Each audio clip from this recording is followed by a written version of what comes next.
Un espoir dans la lutte contre le frelon asiatique, cet envahisseur qui depuis plusieurs années déjà décime les ruches dans l'ouest de la France. Un espoir découvert à Nantes, au Jardin des Plantes.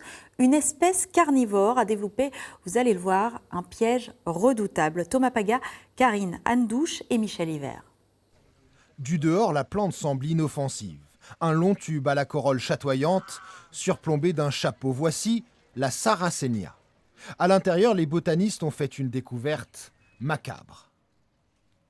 Un charnier d'insectes, la plante est en fait un piège redoutable. Sur cette partie-là, cette petite lèvre, on a à la fois l'odeur, une couleur rouge et puis une odeur qui est émise. En plus, elle a des taches blanches qui simulent la lumière et du coup, les insectes, des fois, ils tapent dedans en pensant qu'ils vont pouvoir s'échapper en la traversant. Donc, elle est un petit peu plus perverse que d'autres. Et au hasard d'une démonstration touristique, les jardiniers lui ont trouvé un talent particulier. La plante carnivore sélectionne ses proies. Les insectes qui sont tombés en premier, c'est frelon asiatique, frelon asiatique, frelon asiatique, frelon asiatique. Et donc c'est bien la plante qui d'elle-même les a attirés, leur a donné envie de venir. En un mois, 600 insectes ont été piégés. La Sarracenia serait donc l'arme idéale contre le frelon asiatique. Depuis des années, ce fléau des abeilles s'est implanté par millions, surtout dans l'ouest de la France. Cet apiculteur en a fait les frais.